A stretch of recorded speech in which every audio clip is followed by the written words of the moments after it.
का झंडा ऊंच महान, शिव का सदा होगा सम्मान।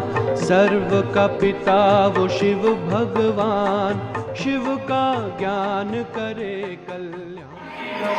ओम शांति। ओम शांति। हम सब 50वीं शिव जयंती पर न किसी को दुख देंगे, न किसी को दुख देंगे, न किसी से दुख लेंगे, न किसी से दुख लेंगे। सर्व आत्माओं के प्रति संपन्न रहेंगे। मानव मात्र के उत्थान का, विश्व कल्याण का संकल्प रखेंगे। हम सब आत्माएं जागे रहेंगे और जगाते रहेंगे।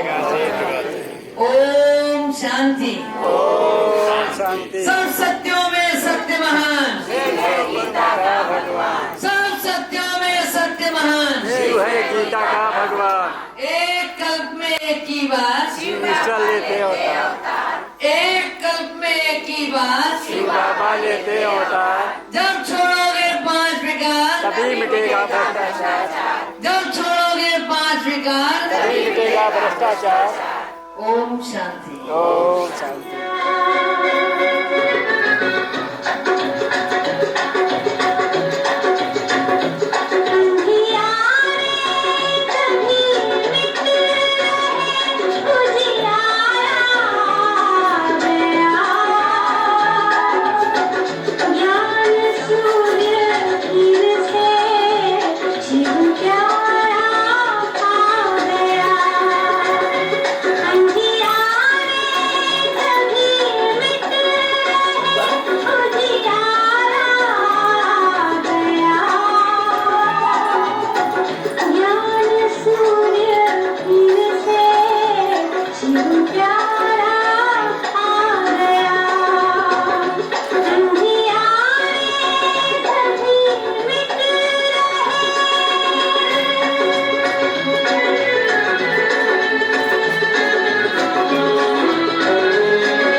पर आया जब उसने ये देख लिया कि हम बच्चे बहुत जमीन में मिट्टी में लुट लुट के बराबर हो गए, हाँ? तो उठाने के लिए आया, बचाने के लिए आया, उद्धार करने के लिए आया, मुक्ति और जीवन मुक्ति देने के लिए आया। बलिहारी है समय की। न ये समय आता, न ब्रह्मा की रात्रि का अवसान होता, न संगम युग आता, न परमात्मा धरा पर आता। परमात्मा धरा पर आया तो उसके पीछे बलिहारी समय की है। नहीं, सतयुग में भी ऊपर ही था। बच्चे बहुत गाते हैं, मेरे सतयुग में आना रे बाबा। आया क्या? बहुत पूजा की, बहुत जल चढ़ाया, लेकिन नहीं आया। आखिर कलयुग के अंत में और सतयुग के आदि में वो जगत नियंता आता है। तो महत्व किसका है? उस मुहूर्त का है जिस मुहूर्त में परमात्मा इस धरा पर आया। अभी हमारे यहाँ कुछ जमीनें बिक रही हैं और जहाँ अपना केंद्र बन रहा है, जैसे जैसे वो बन रहा है, बढ़ रहा है, वैसे वैसे लोगों के हम रोज देखते हैं 4 गाड़ी 5 गाड़ी वहाँ डेली खड़ी रहती है। जमीन लेनी है, जमीन लेनी है। और देखते देखते वहाँ की जमीन के दाम आसमान पे पहुँच गए हैं। 16,000 रुपए गज हो गई है और सुन तो 20,000 भी रहे हैं। मैं समझती हूँ 1-8 महीने में 25,000 हो जाएगी। इतनी तेजी से दाम बढ़ा है, जबकि मुश्किल से 7-8 हजार रुपए। ये इसलिए कह रही हूँ मैं कि जमीन का और इस बात से कोई संबंध नहीं है, लेकिन संबंध है भी कि जब वक्त आता है तो चीज बढ़ती चली जाती है। और जिन्होंने खरीदी थी कुल 1 लाख में, जिन्होंने खरीदी थी कुल 50,000 में, 25,000 में, वो कितने खुश हैं? हमने वो पहले ही खरीद ली, हमने बहुत टाइम पर खरीद ली, हम बहुत पहले जग गए, अब तो बहुत महंगी है। अरे कहाँ बात कर रहे हो जमीन की? भाई कह रहा था, बहन जी न जाने कितना रुपया तो ऐसे ही दे दिया हमने लोगों को। अगर हमने जमीन खरीद ली होती 2-4 बीघे तो आज हमारी 3 पीढ़ियां बैठ के खाती हैं। लेकिन अब कुछ हो सकता है? प्रायश्चित कुछ नहीं हो सकता, पश्चाताप कुछ नहीं हो सकता, सिवाय इसके कि वो पछताते रहें वहाँ के लोग और ये कहते रहें काश हमने पहले खरीद ली होती, आज हम भी लखपति और करोड़पति होते। एकाएक बढ़ गया सब कुछ। तो संगम युग पे जब हम माइक लगा लगा के लोगों का आह्वान करते हैं, भगवान आया है, ये अब तो लगाते ही नहीं, वरना पहले हम लोग गलियों गलियों में जाके जागो जागो भगवान आया, भारत में भगवान आया, तो इस तरह के नारे लगाया करते थे, जागो रे प्यारे भाइयों, जागो रे प्यारी बहनों। और ये आइक माइक नहीं हुआ करते थे। जो लोग साथ चलते थे शांति यात्रा में, वो मुंह से गाते हुए चलते थे। तो वो भी समय था जब हम लोगों ने इस तरह के नारे लगाए या गली गली में जाके चक्कर लगाए। और आज ऐसा लगता है भगवान आया नहीं, भगवान जा रहा है। भगवान अब इस धरा पे अपना सारा कार्य संपन्न करके जा रहा है। वो आया नहीं कहीं से, आया था। अब ये शब्द था में लग रहा है क्योंकि संगम युग का भी अंतिम समय बचा है। बहुत गई, थोड़ी रही, और थोड़ी की बुनियाद ही वो भी बहुत जरा सी रह गई। अगर इस समय भी हम नहीं जागे तो हमें कोई जगाने भी नहीं आएगा, और जब हम जागेंगे तो कोई उंगली पकड़ने वाला नहीं होगा। अभी तो हम फिर भी कहते हैं भैया 7 दिन का कोर्स कर लो, 3 दिन का योग शिविर कर लो, हाँ जग जाओ, अभी भी वक्त है। हे अर्जुन, बहुत काल का प्रसाद चाहिए। ये जो गीता में कहा गया है कि हे अर्जुन बहुत काल का पुरुषार्थ चाहिए, ये केवल गीता में अर्जुन के लिए ही कहा गया या हम सब आत्माओं के लिए कहा गया? तो हम जितनी भी आत्माएं हैं, वास्तव में ये हम सब के लिए कहा गया। कहते हैं जो ओटे वो अर्जुन। अर्जुन वही नहीं था जिसने गांडीव धारण किया, जो ओटे वो अर्जुन। और अगर हम अपन को तैयार नहीं करेंगे तो क्या वक्त को पकड़ पाएंगे? कोई तरीका नहीं है कि हम इस वक्त को अपनी मुट्ठी में पकड़ लें। ये वक्त बहुत तेजी से जा रहा है। ये हमारे हाथ नहीं आएगा। तो हमें बहुत काल का अभ्यास करना है। प्रत्यक्षता का फल अगर खाना है तो उसका आधार है खुश रहना और खुशी बांटना। जब आप आत्माओं को सेवा भाव से कोई सहयोग देते हैं और वो आत्माएं प्रसन्न होती हैं तो आपको दुआएं देगा। अगर प्रसन्न नहीं होंगी तो दुआएं देंगी भी नहीं। तो उनको प्रसन्न करना तभी संभव है जब हम निस्वार्थ भाव से उनकी सेवा करते हैं। और ये सेवा निस्संदेह तन की, धन की, स्थान की बहुत कम कर पाते हैं। हर एक कहता है अरे हमारे लिए ही नहीं है, हम दूसरे के लिए क्या करेंगे। अगर आप पैसे रुपए देने की बात करो तो लोग कहेंगे बड़ा मुश्किल है, हमारे ही लिए नहीं, हमारे पास ही नहीं, हम दूसरे को कितना देंगे। किसी तरह रोजी रोटी चल रही है। कोरोना काल में तो बहन जी दुकानें भी नहीं खोल पा रहे थे, कुछ नहीं हो पा रहा था, बड़ा मुश्किल है। तो स्थूल सेवा करने में हम पीछे हट जाएंगे, अनेकों बार पीछे हट जाएंगे। वस्तु, वैभव, व्यक्ति बना वो सब नहीं, लेकिन अगर आध्यात्मिक सेवा कही जाए जिसमें आपका टका नहीं लग रहा, उसे वो रास्ता बता दिया जिससे वो सदैव सुखी रह सकता है, तो कितनी दुआएं देगा।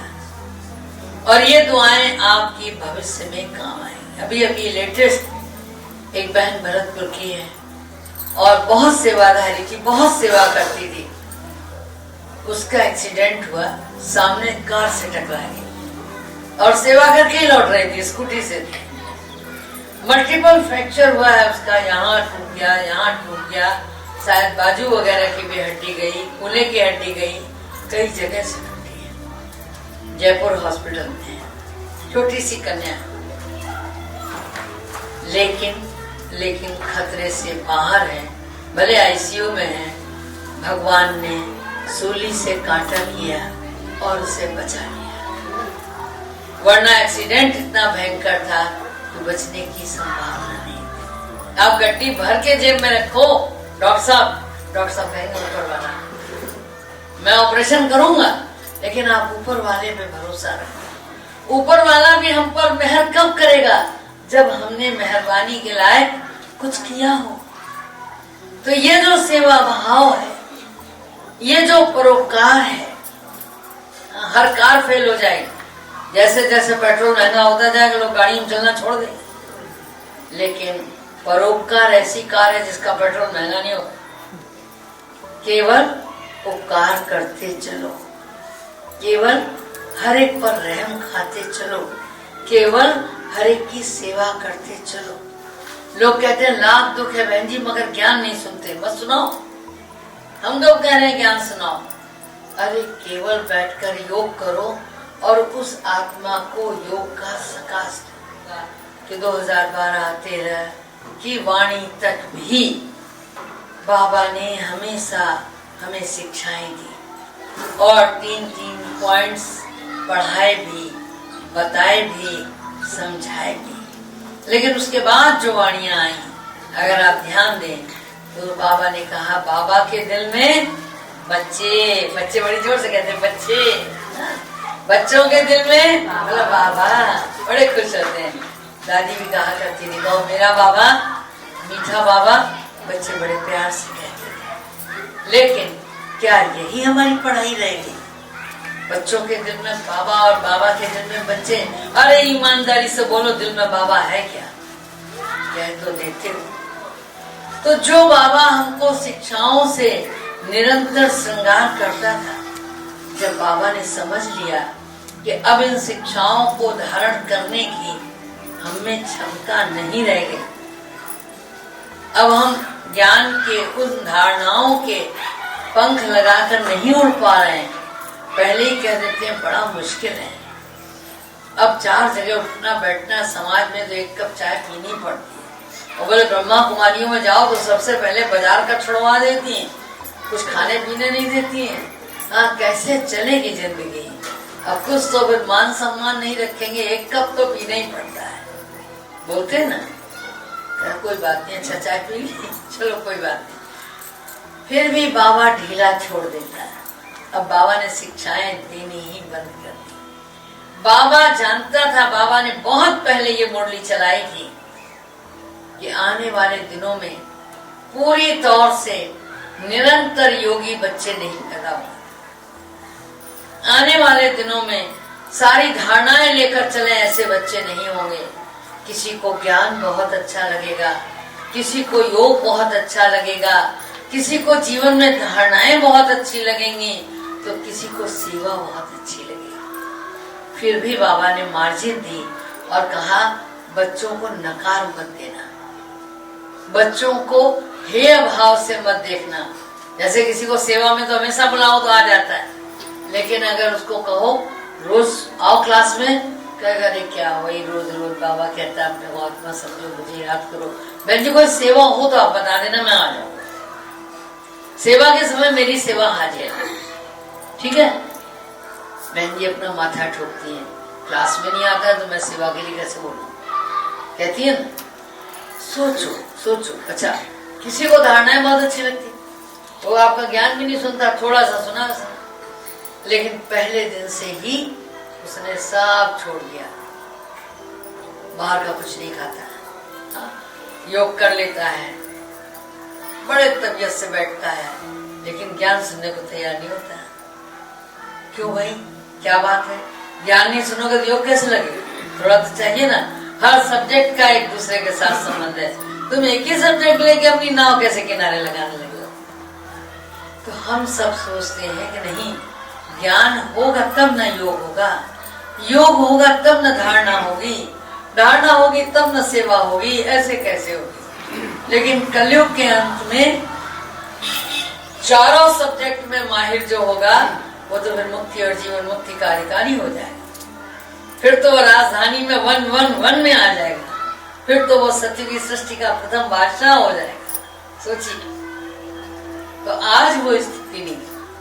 बाबा ने कहा फिर भी बाबा से प्रीत है, फिर भी ज्ञान को अच्छा समझता है, फिर भी इतना तो समझता है कि भगवान आया है, फिर भी ये तो समझता है कि ये संदेश दुनिया को देना चाहिए, इतना कर रहा है, ये क्या कर? तो बाबा अपने उन बच्चों को जो कमजोर हैं, जैसे माँ बाप का कोई बच्चा कमजोर होता है ना, तो माँ बाप क्या खाना नहीं देते उसको, घर में नहीं रखते, निकाल के बाहर कर देते हैं? नहीं, उसे भी उतना ही प्यार देते हैं, बल्कि उसे ज्यादा देते। और ये सोचते हैं कि ये बच्चा थोड़ा कमजोर है हमारा, 2 तो पढ़ लिख कर MBA हो गए, 2 का तो बहुत अच्छा जॉब लग गया, लेकिन ये कमजोर था शुरू से, तो उसे और ज्यादा प्यार देती है माँ। बाप दे ना दे, बाप भले कहे अरे नारायण निकल गया ये 3 में से 1, लेकिन माँ बड़े प्यार से आंचल में छुपा के रखती है। कहती क्या करें, अब पैदा तो हुए हमारे पेट से है ना, तो तीसरे का भी बहुत ध्यान रखती है। और कभी कभी वही तीसरा उन 2 से बड़ा निकलता है, उन 2 से बड़ा निकलता है।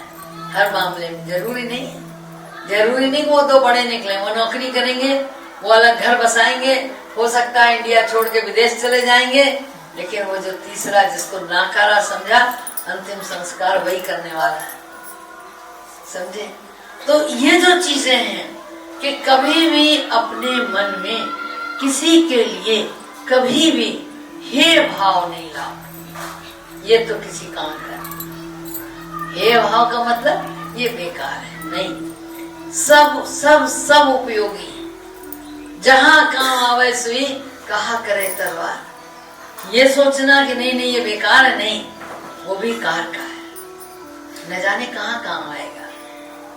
तो बाबा कहता है हर बच्चे को सहीजो, हर बच्चे को सहीजो। उसका वो गुण आज जो वो सेवा कर रहा है, दौड़ दौड़ के 4 जगह भगवान का परिचय दे रहा है, कल को कोई किसी भी बात को पकड़ के उसको कुछ बोल दे हो सकता है उसका सारा जीवन बदल जाए। और वो सोच ले कि मेरे को इतनी बड़ी बात कह दी, मैं तो भगवान का परिचय देने गया था, अच्छा कल से मैं अपनी दुनिया बदल दूंगा। कभी किसी की बात योग करते करते लग जाए तो उसके जीवन की सारी धारणाएं बदल जाए। कभी ज्ञान सुनाते सुनाते लग जाए। हम लोग बहुत हंसते थे, हम कहते थे ज्ञान सुनाना माना युद्ध के मैदान में खड़े होना। सामने वाला अटैक करेगा, अगर आप मजबूत हैं तो अटैक झेल जाएंगे, अगर नहीं है तो क्या करें। एक बार एक ने कहा था कि मेरे को तलवार सीखनी है, बहुत अच्छे तलवार वाले के पास गया तो उसने कहा कि भैया पहले 3 दिन तुम्हें खाना बनाना पड़ेगा, मेरा रसोईया छुट्टी पे गया, 3 महीने बाद मैं तुम्हें तलवार चलाना सिखाऊं। अब 3 महीने आया तो था हरिभजन को तलवार चलाना सीखना, रसोई में ड्यूटी लगा दी उसकी। और जब वो खाना बनाए तो पीछे से यदा कदा कभी भी घुस आए और एक टिप मार दे। तो जब उसको समय समय पे असमय पर ऐसे मारने लगा वो, तो उसने कहा ये तो मालिक कैसे हैं, कुछ कह भी नहीं पाता, मालिक हैं भैया ऐसे ही मार देते हैं जब देखो तो पंजों के बल खड़े रहने की उसकी आदत पड़ गई कि जब भी वो मारे तो वो अपने आप को बचा ले। तो वो ध्यान रखता था, उसके बर्तन पे या चौके में कहीं परछाई पड़ी समझ गया कि आ गए, और वो खट से अपने को झुका लेता था। तो जहां खड़ा होता था वहां से हट जाता था या गर्दन झुका लेता था।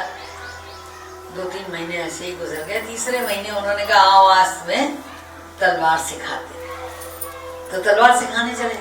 जब सिखाने चले तो बचा ले गया वो वार। तब उन्होंने कहा कि वेरी गुड, बहुत बढ़िया, आज तुमने पहले ही दिन बहुत अच्छा प्रदर्शन किया। तो उसने कहा कि आज तो मेरा पहला दिन है, मैंने क्या प्रदर्शन किया, मैं तो आपके मुकाबले कलाई भी नहीं घुमा पा रहा हूँ। बोले ये सही है कि तुम कलाई नहीं घुमा पा रहे हो, कल घुमाने लग जाओगे, लेकिन आज तुमने एक बहुत बड़ा काम किया है। तो बोला क्या? बोला मेरे हर बार को झेल गए हो। मैंने 3 महीने तुमको किचन में इसीलिए लगाया था कि चलाने से पहले तुम्हें अपनी रक्षा करनी आनी चाहिए। अगर तुम्हें अपनी रक्षा करनी नहीं आएगी, मैं पहले ही दिन तुमको तलवार पकड़ के चलाना सिखाता तो तुम तो मेरे एक वार को नहीं झेल पाते और चले जाते। इसलिए तुम्हें चौके में लगाया था और तब तुम्हें पंजों के बल खड़े रहने की आदत पड़ गई। तब आज तुम बड़ी फुर्ती से इधर से उधर, उधर से इधर हो गए। तो भगवान ने भी हमें कम नहीं सिखाया, बहुत सिखाया। माया से कब, कहां, कैसे बचना है, किस युक्ति से बचना है।